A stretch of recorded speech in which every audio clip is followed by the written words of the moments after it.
Nate here, back with another episode of The Show About Science. And today we're beginning in the heart of the Windy City. So we are on the Chicago River. We're in what's considered the main stem on the Riverwalk right in downtown Chicago. As you can probably tell by the noises. Yes. This is Dr. Melissa Pierce. I am the Technical Program Director at Current. We are a nonprofit water innovation hub based in Chicago. Melissa and I are here to delve into the mysterious world of urban water chemistry and to discuss how to study a river and monitor the quality of its water. And as it turns out, it's not as simple as you might think. There's a lot of different ways that you can measure water quality and monitor water quality. You can't tell just by looking at the water if it's clean or dirty. We actually need to test it. And one of the ways historically that has been done is by looking at the microbial population, specifically fecal coliform bacteria. So fecal coliform bacteria are a group of bacteria that we call indicator organisms.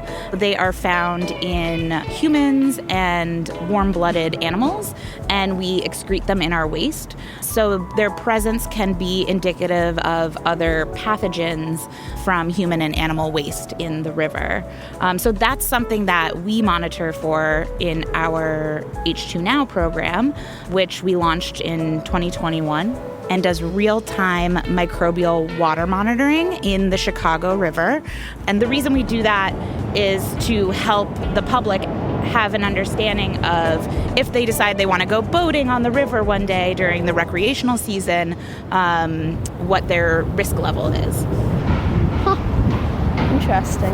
Okay, so I'll wait for that train to go by, and then I think we can continue.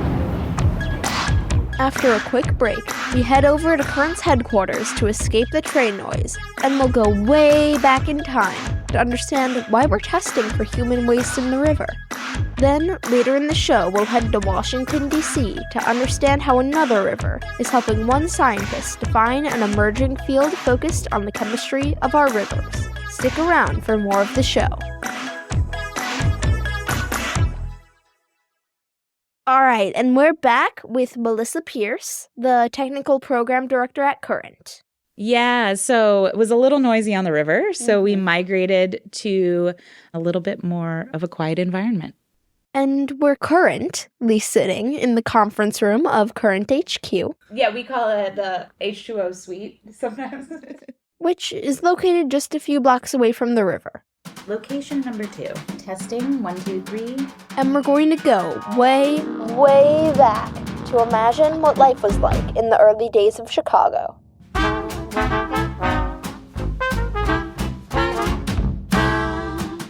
So historically, Chicago has not had the greatest reputation for water quality of our waterways. And that's because in the 1800s, Chicago was undergoing rapid industrialization. The city's population was growing, the economy was growing. And people were dumping human waste, industrial waste and industrial chemicals, animal carcasses from the slaughterhouses, trash, all kinds of things were just dumped into the river.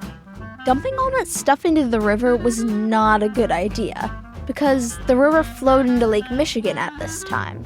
So all of those chemicals and carcasses were flowing from the river into the lake. And that's what people were drinking. So all that pollution was negatively impacting the quality of the lives of people in Chicago. And there were no laws at the time to protect the lake, so things were bleak for water quality back then. As you can imagine, the polluting of the drinking water was becoming a serious problem. Something needed to change if Chicago was going to continue to grow. So folks got together and decided to reverse the flow of the Chicago River so that, instead of flowing all of our trash and sewage into the lake, we would send it down ultimately into the Mississippi River. And so they undertook what was at the time the largest civil engineering project to dig the sanitary and shipping canal, which ultimately would help reverse the flow. So that was completed in 1900. And so then our sewage was no longer going into our drinking water source, but ultimately down into the Mississippi. This was a big deal. Reversing the flow of the river was a major engineering achievement. But it was an achievement that the city of St. Louis wasn't too thrilled about. They sued Chicago for sending all of the city's waste down through their backyard. But ultimately, St. Louis lost, and they ended up having to build a filtration plant to deal with all of Chicago's waste. Despite this victory and engineering marvel, Chicago still had some problems with its sewer system.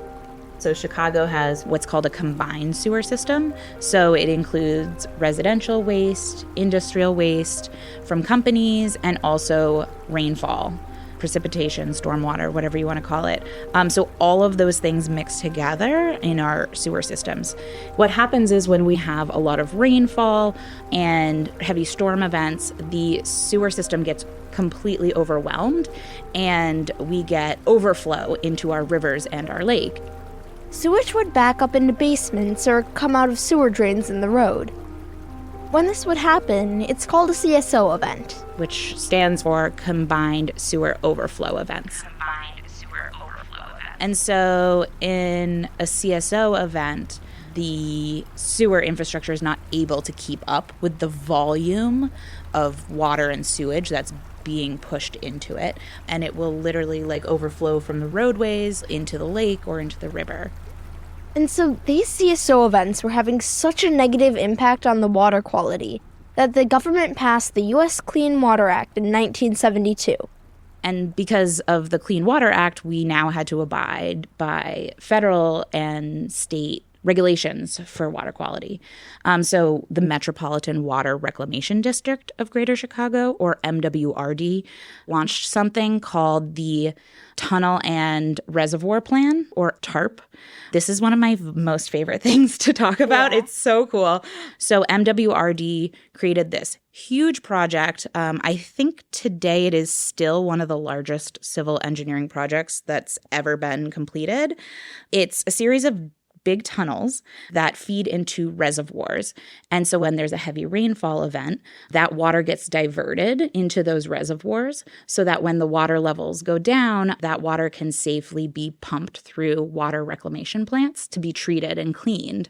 And that way our sewer infrastructure isn't overwhelmed and we don't have these CSO events where sewage is going into the lake and rivers. So that was a really big deal. It was launched in 1981, but it's still ongoing today. They're still expanding the capacity of the reservoirs. So when it's completed, it will hold 17.5 billion gallons. So we've done all of this work to try to help stop these CSO events, which leads me to the really big question. How safe is the Chicago River? Yeah. So in 2012, the EPA essentially gave us a thumbs up for recreational activities on the Chicago River. So that's one of the ways that you can know is looking at regulatory decisions from organizations like the EPA. But also you can check our website. We have gauges for each of the locations that we have one of our monitoring devices, and it tells you, based on those estimated fecal coliform numbers, if the water quality is good or if you should exercise low caution or high caution when you're engaging in recreational activities on the river. So you can check those gauges on our H2 Now website. We've put a link to the H2 Now website in the description, so we're going to go take a quick break. You go check out those gauges. And when we come back, we'll travel to DC and meet a scientist who is digging deeper into the topic of urban water chemistry. Literally. We're going to go all the way to the bottom of the river to understand how studying sediment can help us understand the chemistry of our waterways. Stick around.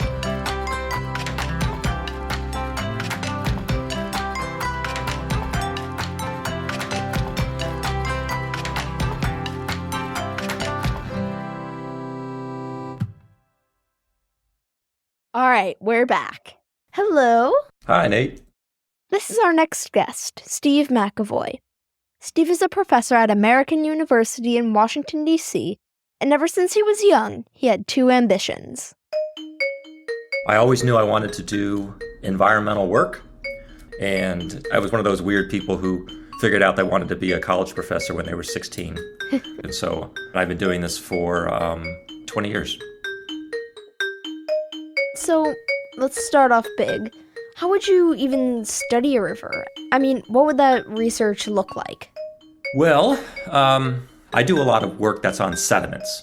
And so I'm less interested in what's going on in the water column and more interested in what's going on at the water-sediment interface. I take what's called a clamshell sampler on a string, and you lower this thing into the river and the clamshell closes and you get sediments that way.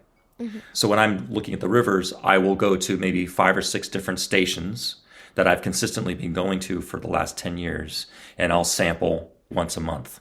So I had this continuous record of organic contaminants, and also up until recently I was looking at calcium and magnesium and that kind of stuff.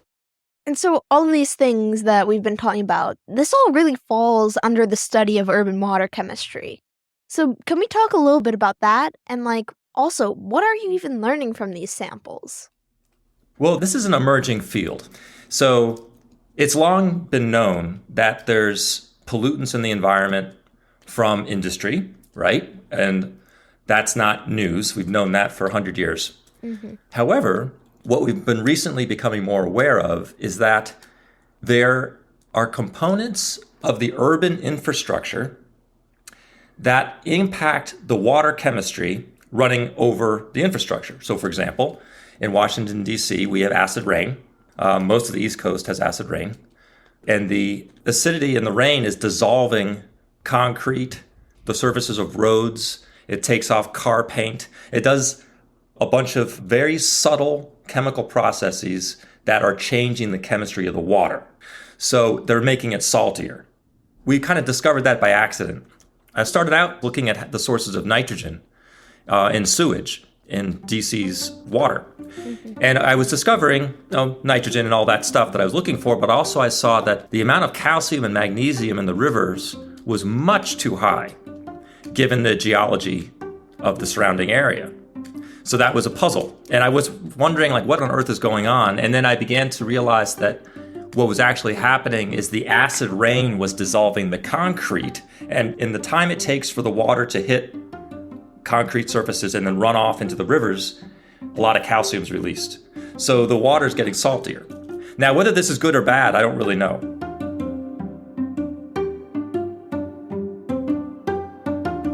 And so why is it important to, know what sort of chemicals are in your water, what sort of things are in these rivers and waterways inside cities? Why is that important to know?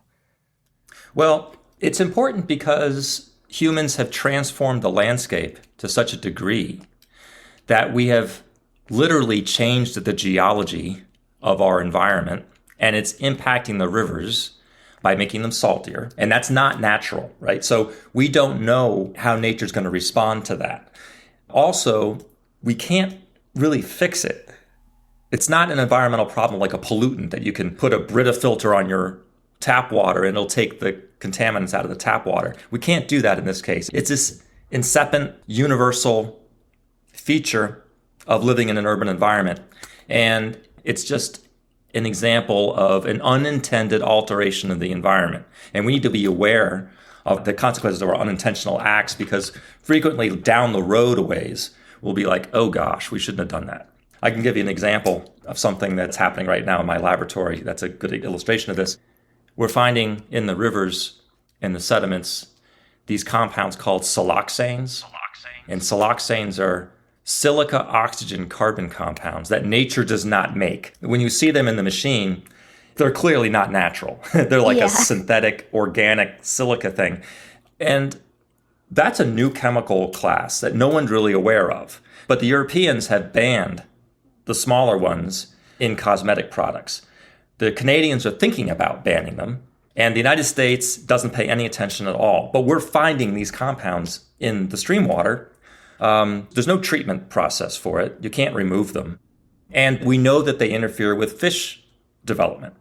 Okay, well, why does that matter? Well, fishes are vertebrates, just like we are, and they share a lot of the same systems, hormone systems that we have. So we usually use fishes as a model organism to look for impacts of chemicals. And so we're seeing that. And we're not paying attention. Like the government's not paying attention. Industry's paying attention a little bit because they know what the Europeans are up to. But anyway, it's just interesting that we're looking at these compounds and no one else is really paying any attention. But that will definitely change. Mm-hmm.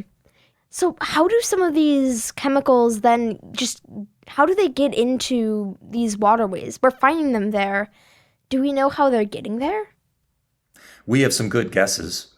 A working hypothesis I have is that for these siloxane chemicals, because they're used in cosmetics, I think they're probably in the sewer system. And one of DC's major problems that they're trying to fix, but it's still a major problem, is that when it rains, there's frequently combined sewer overflow. So the sewer system and the stormwater system in the older parts of Washington, D.C. are combined, which is a terrible idea. But they built these systems in like the 1800s, early 1900s, when there were a lot less people, and they weren't really worried about sewers overflowing into rivers. It wasn't a big deal to them. But I think because we do have this combined sewer stormwater system, that the cosmetics are getting into the rivers. But siloxanes are very common compounds. And so any kind of like aquarium sealant, it's silicone. So you can go to the hardware store and buy it, right? And normally we use it for sealing windows, but it's also in hair care products, most lotions, wrinkle-reducing creams, shampoo. And so they're definitely in sewer water. And that's probably the source, but we don't really know. Mm-hmm. And so once these chemicals like siloxane, once they do get into the water, do we know what sort of effects that can have on the streams? Well, we've done laboratory studies using water from different locations in the Anacostia in DC, which is the main river that we study.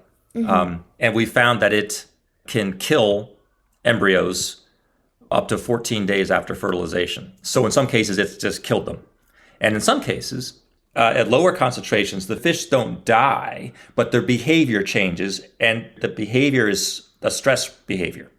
So there's an impact on their physiology, and it stresses them out.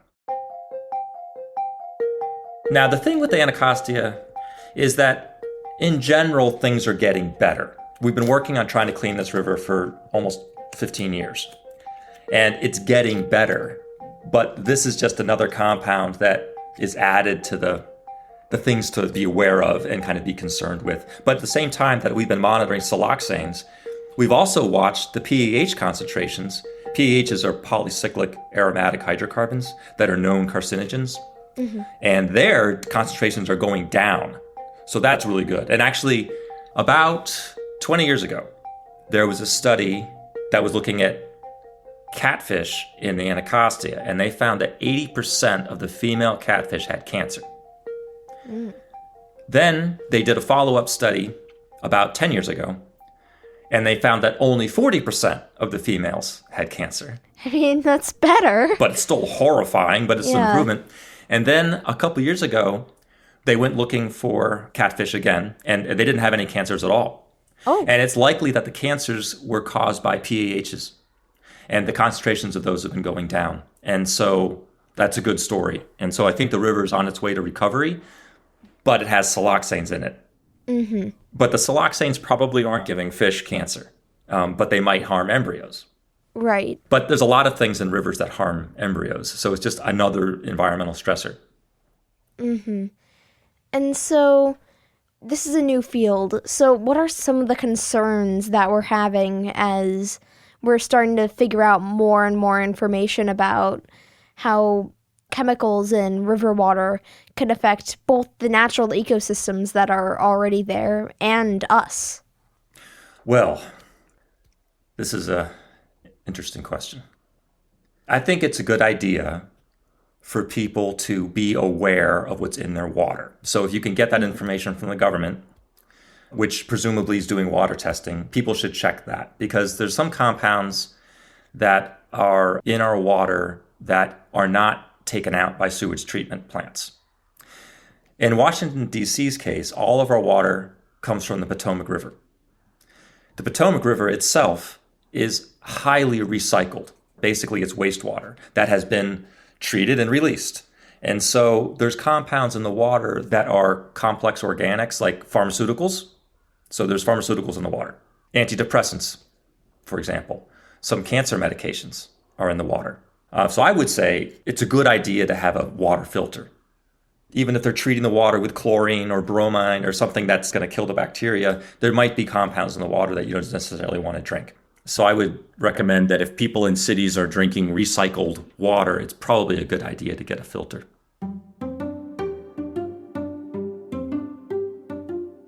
And in cities where water is recycled from rivers, how would that happen? And what are some of the ways that these chemicals can still get through? Yeah. So the Potomac River has a lot of people who live along it, and it's a fairly large watershed. So there's a lot of communities that are treating and then releasing their wastewater through a sewer treatment plant. So when I say the water's recycled, that's what I mean. It's been through someone's water treatment plant. And then, of course, it goes through DC residents, and then we release it from our sewage treatment plant that's south of the city.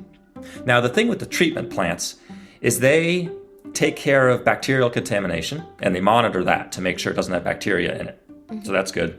They take care of the suspended solids, right? So the settling tanks and all of that.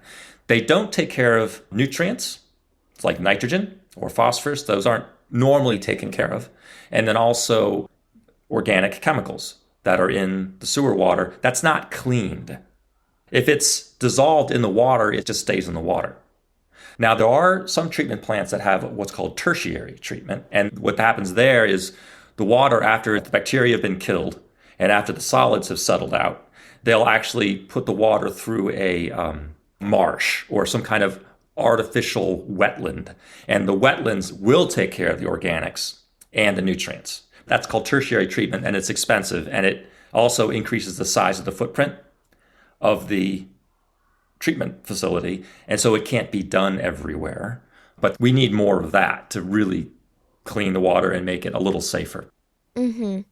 And so, like you've said, this field is just starting to form. And so, going forward, what sorts of things should we be watching out for, I guess, as we're continuing to monitor what we're putting into our rivers?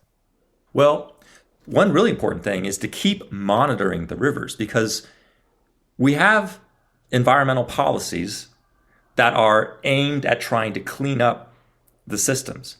Now, in order to know if your policy is effective, you have to go and look at what happens after the policy is enacted. And then to figure out if, did we miss anything? Is it too stringent, or is it not stringent enough? And so we need monitoring to assess that. So in response to acid rain, there's been a set of Clean Air Acts, right, 2 of them, that have tried to clean the sulfur out of the air, or prevent it being released, I guess is a better way to say it. And so we're tackling the acid rain problem, but we have to monitor the river's response to know if it's effective. And I'm happy to say it is effective. So actually, among the myriad environmental problems that we have, the acid rain problem is actually getting better. So there are some good news stories, but It takes 20 years to see the effect. So, it's slow. Oh my gosh. I mean, also, I've been in DC 20 years. So I've been here long enough to see changes to the good side, right? I've watched effective policies. And so, it is possible to do this, but you do have to monitor it. Yeah.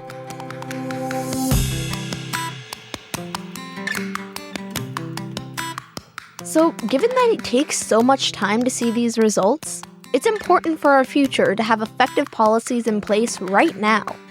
Yeah, so if you don't mind me tangenting for a couple more minutes, water is this critical resource. And in cities of the future, water will only become more and more important. This is Melissa Pierce again. We talk about the Midwest. The Great Lakes have 20% of the world's fresh water. And so the Midwest has been designated as a place we're going to see a lot of climate migration, where a lot of people that are feeling intense impacts of climate change are going to be migrating to the Midwest, in part because of the Great Lakes and the fresh water here. So it's really important that we take care of it and that we're really thinking about what we call water risk. And so when I say water risk, what I mean is like the challenges and the potential problems related to the availability of water, the quality of water, and the accessibility of water. So, like, is there too much? Is there too little? Is it too dirty? Those sorts of things. So those are really important, and also things that Current is involved in and really trying to bring to the forefront of the conversation.